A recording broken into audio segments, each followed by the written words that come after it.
All right. Yeah. And we're going to start sort of simple, start small, and then build into some more complex stuff. Some of this stuff at the beginning should be pretty straightforward, but we'll just to help establish a baseline. So some of you may even already know where this is going. So we have our friend Runeclawbear, and then we have this Loxodon Warhammer, which is an equipment. The equipped creature gets +3/+0, has trample and lifelink. So you activate the equip ability on your Loxodon Warhammer to attach it to the Runeclawbear. Watch the Runeclawbear change. Ooh, and now it's a 5/2 with trample and lifelink. You then play a clone, and you want to have it enter the battlefield as a copy of the Runeclawbear. So my question for you, and we'll drop a poll in the chat. You can do either A or B. What are the clone's characteristics?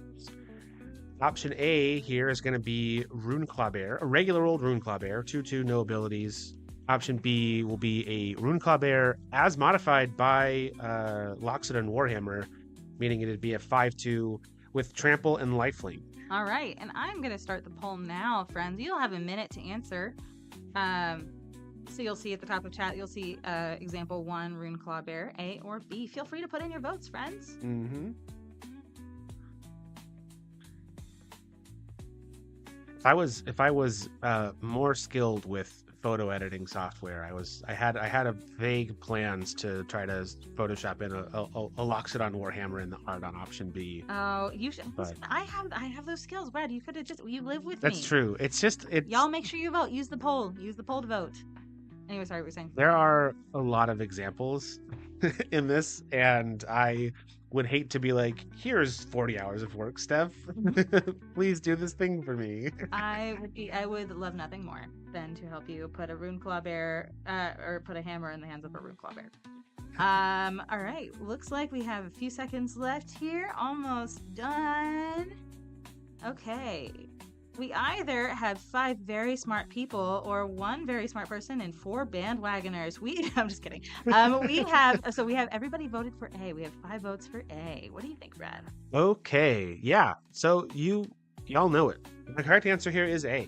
Right? We talked about early in the presentation about how any continuous effects that don't apply in layer 1, such as the ability adding effects and power and toughness changing effects created by Loxodon Warhammer, are not copyable values, so the clone will not see those characteristics of the Runeclawbear. And as we all know, Runeclawbear historically not great at sharing. And I just need you all to kind of buckle up, because the existence of Runeclawbear is going to be horrifying for the rest of this presentation. So try not to have too much empathy for him, because otherwise you're going to be mentally exhausted. All right. In this example, you control Budoka Gardener and Nezumi Grave Robber, both of which are some of those Kamigawa flip cards. So you activate Nezumi Grave Robber's activated ability here, exiling the last card in a player's graveyard, thus transforming it into Night Eyes the Desecrator, which is one of the coolest names for a magic card I've heard in a while. And then you want to cast this Metamorphic Alteration. Now, Metamorphic Alteration is an aura. As it enters, you choose a creature, and the enchanted creature is a copy of the chosen creature. Very similar to True Polymorph, but it's an aura this time. So you cast Metamorphic Alteration, you have it target Night Eyes the Desecrator, and as Metamorphic Alteration enters, you want Night Eyes to become a copy of Budoka Gardener. So we're going to drop another poll in the chat. So you have a Kamigawa flip card that is becoming a copy of another flip card. Oh, yeah. Wild. Okay. Yep. So option A here, we have a normal old Budoka Gardener, unflipped. And then option B is Rokai Weaver of Life, the flipped version of Budoka Gardener. So we'll see what you think here. All right. I'm going to go ahead and start the poll. Go right ahead, friends. Let us know what you think. I'm just vibing with music. And drinking water. I have 2 water bottles over here. I'm so hydrated. I'm drinking Dr. Pepper. I am not being very good about that. Someone asking, was it already flipped? Yeah, so let's look. So we have the in the version here, we have an unflipped card and a flipped card, and we're turning the flipped card into a copy of the unflipped card. See how much. Also, thanks for the first time check, Nick MN. Good to see you.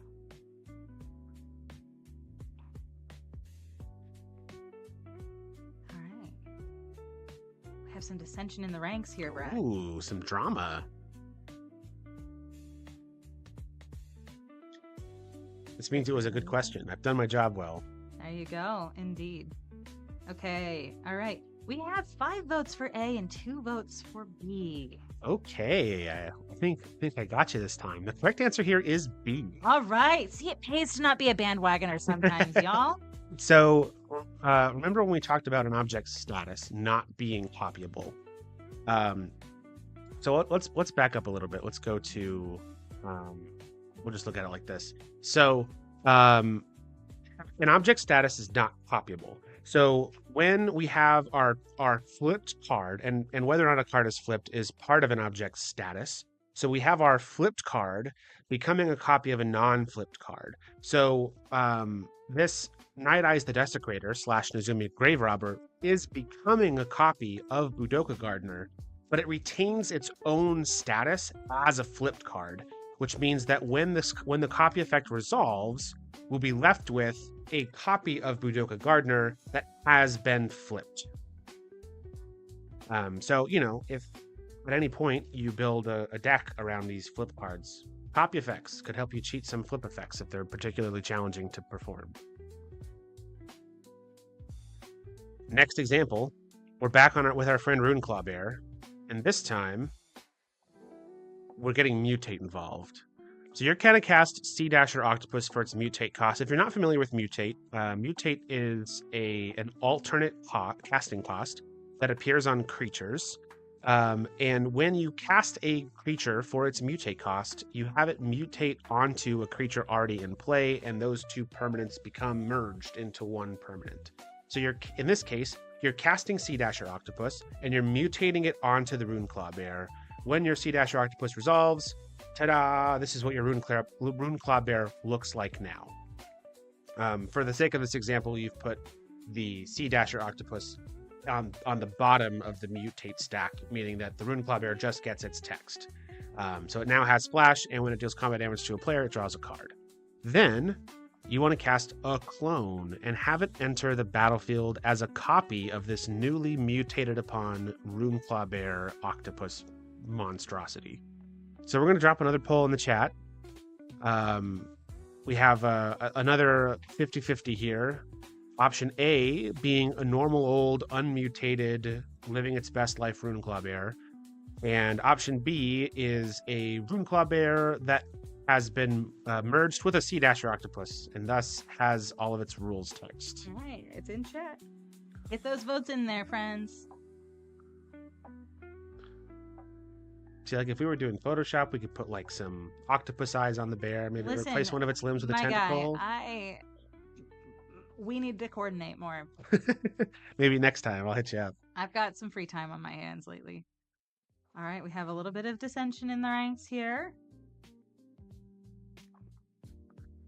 Get those votes in, friends. We've got about, what, 20 seconds-ish left? Gaius Baltar 2, thank you for the first time chat. Yeah. Vote into the poll. And don't be afraid to just, like, no one's judging you here if you get the answer wrong. No. So just go with your gut, whatever makes you feel happy.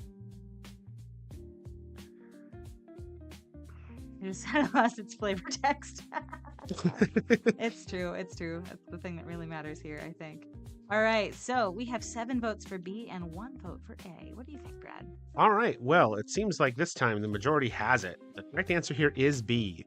So remember when we were talking about layers, right? The characteristic modifications from merged permanents is a layer 1 effect. It applies in layer 1A along with copy effects.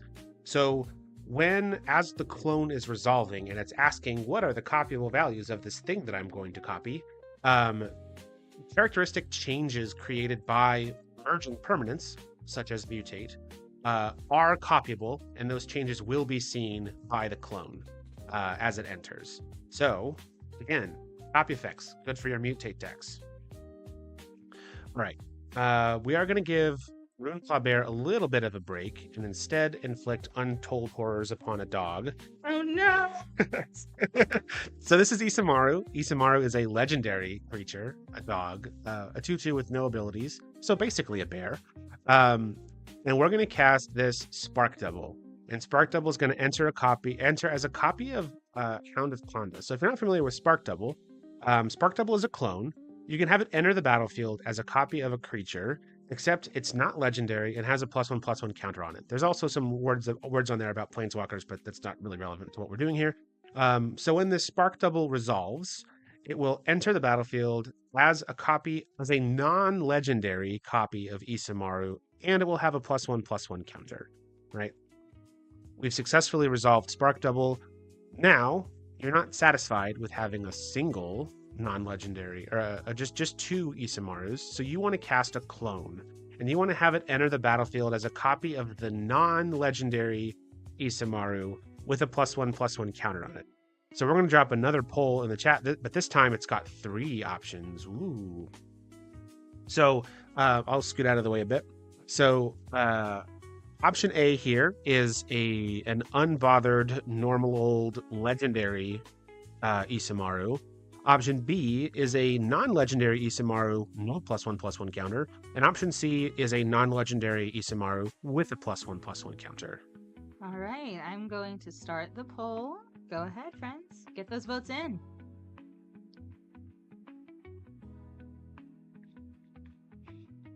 And Alter, we're not torturing anything. We're just conducting,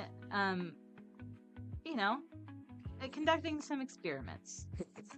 Yeah, I mean, like if you just saw a mirror version of yourself materialize before your eyes, that wouldn't be concerning, right? Research, right? Yeah, it's fine. That's what the cynic would say. Exactly.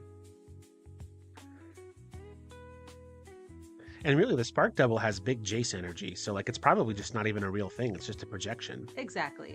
Yeah. It doesn't feel pain.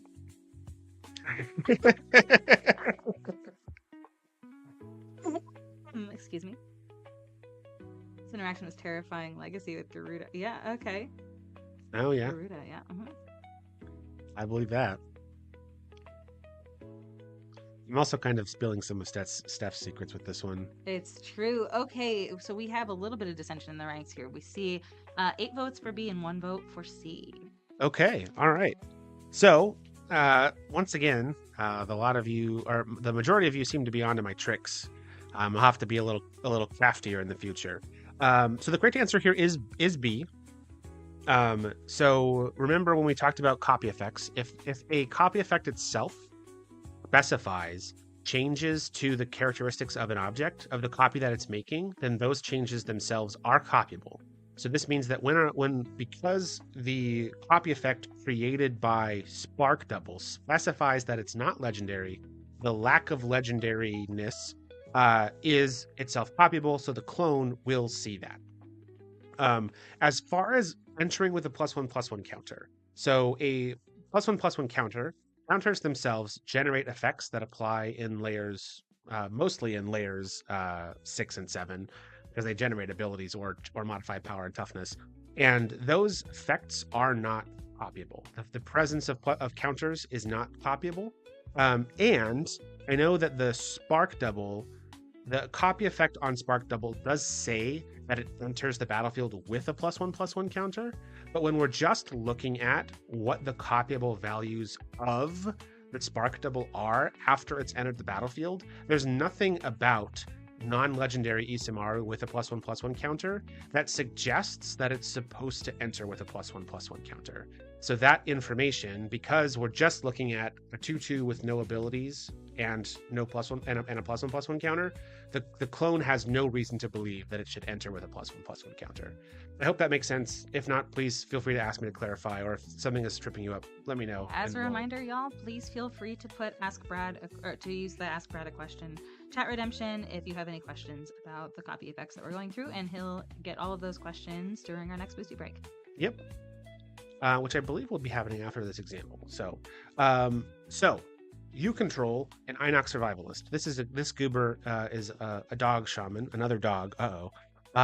With the Megamorph ability, which just means you can cast it as a face down card. And it has an ability that triggers when it's turned face up, but we're not worried about that. So you control the Inox Survivalist. You're going to cast Canyon Lurkers, which is another creature with Morph. But you're going to cast it for its Morph cost. So you're casting it as a face-down spell, meaning your opponent doesn't actually know what it is. But before it resolves, you're going to maintain priority, and you're going to cast Mystic Reflection, which is an instant that says you choose a non-legendary creature, and the next time one or more creatures enter, they enter as a copy of the chosen creature. So when our Morph spell resolves, it's going to enter as a copy of Inox Survivalist. So we're going to drop another question in the chat. This one is, we're back on 2 this time. So option A for this case is it's going to, your face down spell, the Canyon Lurkers that you cast, its characteristics are going to be that of the Inox Survivalist. Or option B, its characteristics are going to be that of a face down creature. All right, I will start the poll now. Get those votes in there, friends. I'm a big fan of the way that they portrayed Morph in Tokir. Jen, yes, you did hear Goober. With Brad, things are either dinguses or goobers. Yes, it's one of those two things. And those are our official terms. Yeah, you won't see them in the rules, but they are official terms. All right, we're about halfway through our voting window. Get those votes in, friends. Don't be scared. Just guess. Exactly. Don't be afraid to be wrong. That's how you learn.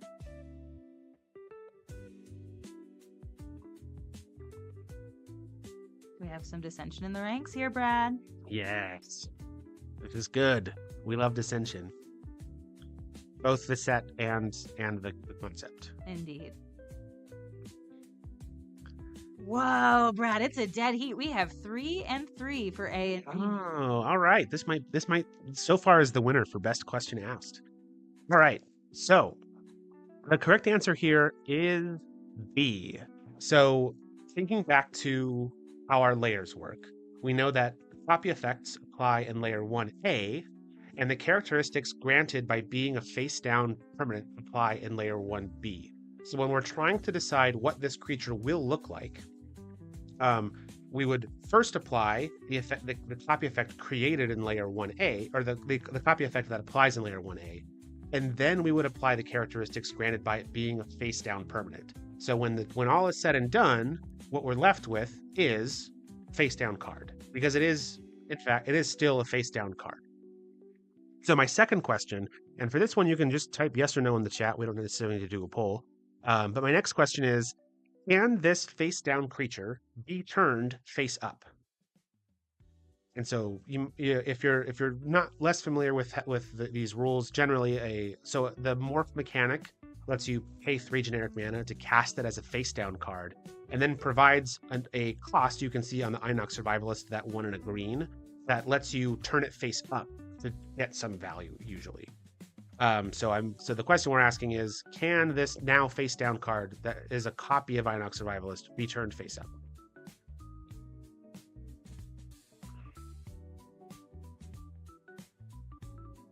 All right, we had a lot of no's in chat here, Brad. Okay. All right. So I've tricked you. The correct answer here is yes. And a quick follow-up question. And this is another one we can just... we have a clarifying question. Is the card itself a morph creature? Yeah, so we'll go back to the beginning. Because I kind of breezed through it because of how I have these animations laid out. But it is this Canyon Lurkers, which is a creature that normally has morph. And that's how we got it face down in the first place. We cast it for its morph cost, so it was face down. So... Bam. Let's talk about, so if we wanted to turn this face up, my third question is, and this one might actually be a good one to do a poll for. So my question is, what cost do we have to pay to turn it face up? And so the options here will be, for A, is going to be the cost for Inox Survivalist, the card we turned it into a copy of, or B will be the cost for Canyon Lurkers, which is the card that it was originally. All right, It cut off Inox Survivalist, so now it's Inox Survivalist. All right, we have a poll in chat here. Love it.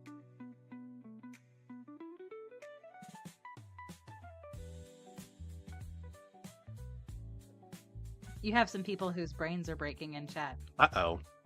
We'll make sure we get some questions for the next boosty break. If there's things that if it's just, wow, my mind is blown, this is so cool, you're doing a great job, Brad, then I love that for you. But if you have specific questions, please feel free to. We have someone who says they still don't understand what the scenario is, but okay. Yeah. I can once we finish this poll, I can back up and run through it again.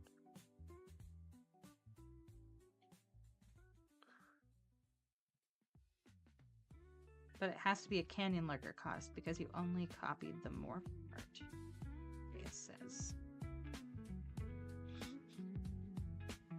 All right, we have 1 vote for cost for Inox Survivalist and 2 votes for cost for Canyon Lurkers. So what cost do you have to pay to turn this face up, Brad? Inox Survivalist. So it might not look like it, but there is still a copy effect that is affecting this face down card. Remember, when we are stepping through our layers in 1A, we apply the copy effect that makes it look like an Inox Survivalist, and then 1B is when we turn it face down and it becomes a 2/2 with nothing. So in the game, when you are telling the game, I want to turn this card face up, when the game peeks under and checks the front side of the card to see what cost you have to pay to do that, what it sees is Inox Survivalist, because it is still a copy of Inox Survivalist. So you would, if you wanted to turn it face up, only have to pay 1 and a green to turn it face up. And additionally, you would also get this when Inox Survivalist is turned face up. Destroy target artifact or enchantment and opponent controls trigger. So just we'll try to make this. Run through the scenario top to bottom one more time slowly for people. I made this mistake with my animation where I just had it automatically paged to flip the morph. But Canyon Lurkers is just a regular old creature with the morph ability. And so you might be able to see it in the Inox Survivalist reminder text here. It says you may cast this card face down as a 2/2 creature for 3 generic mana. Turn it face up at any time, in this case for Inox Survivalist, for its Megamorph cost, and put a +1/+1 counter on it. So what we've done is we've paid the morph cost of 3 generic mana to cast Canyon Lurkers as a face down creature spell. So while Canyon Lurkers is on the stack, it is face down. It is just a 2/2 with no name, no abilities, whatever. Your opponent has no idea what it is. But then, before it resolves, you respond to yourself casting the Canyon Lurkers with Mystic Reflection, which says the next time a creature enters, it enters as a copy of the targeted creature, in this case, Inox Survivalist. So this Mystic Reflection is a copy effect that applies in layer 1A, and the characteristics defined by being a face down permanent apply in layer B. And so when this morph spell resolves, when your Canyon Lurkers as a face down spell resolves, it enters as a face down creature. So despite being the fact that it is now a copy of Inox Survivalist, it is also now face down, which means the characteristics defined by being face down will override the characteristics of it being a copy of Inox Survivalist. Here's someone saying we're really in the blender with this. It's almost like this is the most complex game in history. Alter says, "Yeah, yeah." So I hope that is making sense. If any of this doesn't make sense and you would like to talk about this more, if you find me on Blue Sky and send me a message, I'll do my best to explain it to you in a more concise way. Or maybe if you hop in on the Commander stream tomorrow and you redeem the Ask Brad a Question, I can show you physically with cards how this whole thing works. All right, yeah. So the so if and also if you have questions for Brad, you can find Steel City MTG in the lobby pristine. I went ahead and put a link to our Discord in there. Feel free to join that Discord. Make sure you select the Steel City MTG role. We have a little channel in there called Judge Talk.